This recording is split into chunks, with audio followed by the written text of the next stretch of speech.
ሻሎም ሻሎም ሻሎም ቤተሰብ እግዚአብሔር አምላክ ከመይ ቀኒኹም ሰላም ጸጋና ክርስቶስ ይብዛሕልኩም አና ሓኹም ሰላሐዲን ካብ ሲአርጂ ኢንተርናሽናል ቸርች ስቶክሆልም ስዊድን ሎም ድማ ነማዓልቲ ዝኸውን ናይ ብርሃን ቃል ሒዝና መጺና ኣለና ስለዚ ከምቲ ኩሉ ግዜ ናይ ብርሃን ቃል ንካፈሉ ሎም ድማ ናይ ብርሃን ቃል ክንካፈሊና ማለት እዩ ሎሚ ሓቢርና ንካፈሎ ቃል ናይ እንስሳ ናብራ ድብል እዩ ናይ እንስሳ ናብራ ናይ እንስሳ ናብራ ርኡስ ምስማዕኩም ሰንቢድኩም ትኾነ ግን ናይ እንስሳ ናብራ እንታይ ማለት እዩ ብድብል ሓሳብ ቁርብ ክንሪና ክብርና አምላኽ ይኹን ኣብ መክበብ ምዕራፍ 3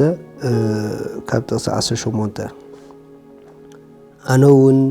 ብልበይ ኣምላኽ ምእንቲ ክዕዘቦም እንስሳ ምዃኖም ከዓ ባዕላቶም ክርእዩ ብዛዕባ ደቂ ሰብ እዚ ኾነ በልኩ ብጽሒት ደቂ ሰብሲ ከምቲ ናይ እንስሳ እዩ እሞ ሓደ እዩ ብጽሒቶም ከምቲ እዚኣቶም ዝሞቱ እቲኣቶም ከዓ ይሞቱ ንኹሎም ሓንቲ እስትንፋስ ኣላቶም ኩሎም ኮንትነት እዩ እሞ ሰብሲ ካብ እንስሳ ብልጫ የብሉን ኩሎም ናብ ሓንቲ ቦታ ይኸዱ ኩሎም ካብ መሬት ኮኑ ኩሎም ውን ናብ መሬት ይምለሱ እስትንፋስ ደቂ ሰብ ንላዕሊ كم زديب استنفاس انسساخا ناب تحت مدري كم زورد من يفلط إلو كبرني እግዚአብሔር አምላክ ይኹን መክበብ ድጻሓፎ ጥበበኛ ሰሎሞን ሓደ ጊዜ በት እግዚአብሔር ዝሃቦ ጥበብ ልቡ አንቂዱ ኣብ ትሕቲ ፀሓይ ዝንበር ናብራን ሁሉ ክምርምሮ ጀሚሩ መክበብ እንተዳ አንቢብናዮ ኣብ ትሕቲ ፀሓይ ዝንበር ናብራ ናይ ወዲ ሰብ ሁሉ መርሚሩ በጥበብ ምስራአዮ ለካ ሁሉ ናይ ኮንትነት ኮንቲሉ ነታ ኣብ ትሕቲ ፀሓይ ዝንበር ናብራ ንስጋ ጥራሕ ዝነብር እንድሕር ኮይኑ ሰብ መጨረሻኡ ናይ ኮንትነት ኮንቲዩ ኢሉ ዓጺዎ ክብርኒ እግዚአብሔር አምላክ ይኹን ኣብ መጨረሻ ግን ከይዱ ምስ እንስሳ ዋዳዲሮ እንስሳ ናቱ እስትንፋስ ኣብ ምድሪ ጥራሕ እዩ ኣብ ምድሪ ድማ ጉዕዞኡ ምስ ወደአና ኣብ ምድሪ ይድመለስ ስለዚ እስትንፋስ ናብርኡ ናይ ምድሪ ጥራሕ ስለዝኾነ ካብ ምድሪ ዝሓለፈ ህይወት ስለዘይብሉ ድሕሪ ምድሪ ድቕጽል ህይወት ስለዘይብሉ ኩሉ ናብርኡ ንስጉኡ ጥራሕ ንስጉኡ ነቢሩ ኸ ናብ ሓሞድ ይኸይድ ሰቡን ከምኡ ኢሉ ዓጺዎ መጨረሻ ከምቲ እንስሳ ናብ ሓሞዱ ዝኸይድ ሰብ ከኣስ ናብ ሓሞዱ እዩ ዝኸይድ ኢሉ ኣሕዋት ኣስተውዒልኩም ሓዙኒ ኣብዚ ጽሑፍ ሓደ ነገር ይኸርየኩም ደልየ ሰብ ካብ እንስሳ ዝፈልዮ ብዙሕ ነገር ኣሎ ምኽንያቱ ሰብ ብኣምሳል እግዚአብሔር ተፈጢሩ ሰብ ህያው መንፈስ ኣለዎ እዩ እንስሳ ግን ከማን ኣይኮነን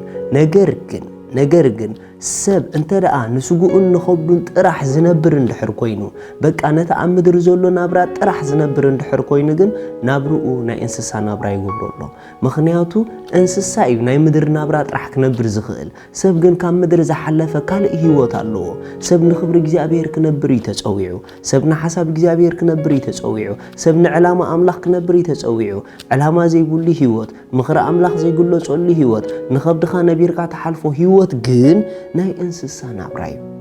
ሪኢኹም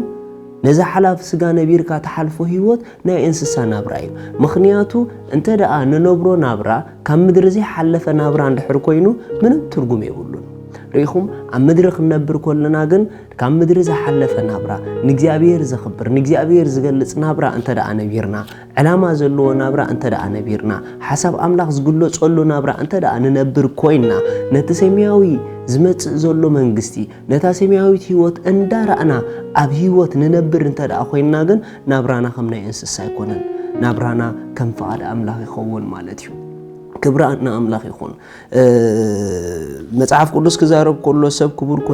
ክንሱስ ከም እንስሳ ኮይኑ ኢልዎ ትዝገርመኩም ነገር ኣሕዋት ትዝገርመኩም ነገር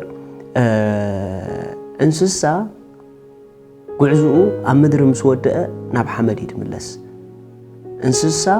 ጉዕዙኡ ምድሪ ምስ ወደአ ናብ ሓመድ ይዝምለስ ስለዚ እንስሳ እንታይ ይዝራእዮ እንድሕሪልኩም ናይ መዓልቱ ናብሩ ጥራሕ ይዝራእዮ ከብዱ ጥራሕ ይዝራእዮ ምግቡ ጥራሕ ይዝራእዮ ካብኡ ሓሊፉ ዝርኤ ነገር ወላ ሓደ የለን ሎሚ ኣነ ንስኹም እንነብሩ ዘለና ናብራ እንተ ደኣ ንኸብድና ካብ መምላእ ዘይሓለፈ እንድሕር ኮይኑ ንስጋና ካብ መንባር ዘይሓለፈ እንድሕር ኮይኑ ስለቲ ዝመጽእ ዘሎ መንግስቲ እንዳሓሰብና ዘይንነብር እንድሕር ኮይና ትክክለኛ ናብራ ንነብር የለናን ጥራሕ ንስጋና ንነብሮ ናብራ እንተ ደኣ ኮይኑ ደድሕሪ ንፋስ ምጉያይ ክኾነና እዩ ናይ ከንቱነት ከንቱ ክኾነና እዩ ምክንያቱ ስጋ ሓላፊ እዩ ንስጋ ትነብሮ ናብራ ኩሉ ድማ ሓላፊ እዩ ሪኹ እዛ ምድር ሓላፊት እያ ንምድራዊ ነገር ጥራሕ ትነብር እንተኾንካ ድማ ኩሉ ሓላፊ እዩ ስለዚ ናብራና ሓላፊ ክኸውን ፍቓድ ኣምላኽ ኣይኮነን ኣብዛ ሓላፊት ዓለም ኣብዛ ሓላፊት ምድሪ ዘይሓልፍ ናብራ ክንነብር ኣምላኽ ፀዊዕና እዩ ስለዚ ዘይሓልፍ ናብራ ክንነብር ይግብአና እዩ እዚ ዘይሓልፍ ናብራ ድማ ንሓሳብ ኣምላኽ ንወንጌል ንፍቓድ ኣምላኽ ዝንበር ናብራ እዩ ንኣምላኽ እንዳሓሰብካ ንክርስቶስ እንዳገለጽካ ዝንበር ናብራ እዩ ኢየሱስ ንዘለኣለም ጎይታ እዩ መክበብ ከምዚ ኢሉ ኣሎ ክብርን እግዚአብሔር አምላክ ይሁን ስለ ኣብ ትሕቲ ፀሓይ ዝግበር ናብራ ክርኢ ከሎ ከምዚ ኢሉ ደምዲሞ ኣብ ትሕቲ ፀሓይ ዝግበር ኩሉ ተግባር ርኢኹ እነሆ ከዓ ኩሉ ከንቱነት ደድሕሪ ንፋስ ምውያይ ኢልዎ ሪኹም ኣብ ትሕቲ ፀሓይ ዝንበር ናብራ ንዑ ጥራሕ ህይወት ካሄብካ ትነብር እንተኾንካ ንዑ ጥራሕ ዘመን ካሄብካ ትነብር እንድሕር ኮንካ ንናይ ከንቱነትን ደድሕሪ ንፋስ ናይ ምጉያይን ናብራ ኢኻ ትነብር ዘለኻ ካብ ገንዘብ ምእካብ ካብ ገዛ ምስራሕ ዝሓለፈ ትርኤ ነገር ኣብ ህይወት እንድሕር ዘየለ ኮይኑ ናይ ከንቱነት ናብራ ደድሕሪ ንፋስ ምጉያይ ኢልዎ ክብርን እግዚአብሔር ኣምላኽ ይኹን ስለዚ ሎማ ዓንቲ ኣሕዋት ክንባራበር ሓተኩም ሎማ ዓንቲ እንባራበሮ ካብዚ ናይ ከንቱነት ናብራ ወፂና ካብዚ ናይ እንስሳ ናብራ ወፂና ካብዛ ሓላፍ ናብራ ወፂና ነቲ ዘይሓልፍ ናይ ክብሪ ህይወት ንዑ እንዳሓሰብና ኣብ ምድሪ ክንነብር ንዑ እንዳሓሰብና ኣብ ምድሪ ክንንቀሳቀስ መዓዛ ክርስቶስ ኮይና ክንገለጽ ናይ ክርስቶስ ሓሳብ ኣብ ህይወትና ከነግድ ናይ ወንጌል ነገር ኣብ ህይወትና ክበዝሕ ነዚ እንዳሓሰብና ኣብ ህይወት ክንነብር ሎሚ ኣይንካሬጅ እግዚአብሔር ኣምላኽ ድማ ኣብ ህይወትኩም ዝገብሮ ሰናይ ነገር ኣለዎ እንተዘይ ኮይኑ ግን መክበብ ክዛረብ ከሎ ዓይኒ ብምርኣይ ኣይትመልእን እያ እዝኒ ብምስማዕ ዓይኒ ብምርኣይ ትጸግብኒ እዝኒ ብምስማዕ ድማ ኣይትመልእን እያ ኢልዎ ሪኢኹም ሎሚ 1 ሚልዮን 10 ዓመት ተዳጓይኹም ኣእተን 1 ሚልዮን ምስ መጻ ድማ ድሕሪኡ እንደገና ከዓ ንዝቕጽል ካልኣይ ሚልዮን 10 ዓመት ክደሙ ኢኹም ምክንያቱ ዓይኒ ብምርኣይ ኣይትመልእን እያ ነገር ግን ናይ እግዚአብሔር ክብሪ እንዳረኣየ ዝነብር ሰብ ግን ኣብ ህይወቱ ዕጉብን ዝገልጾ ሰናይ ነገርና ኣለዎ ማለት እዩ ሻሎም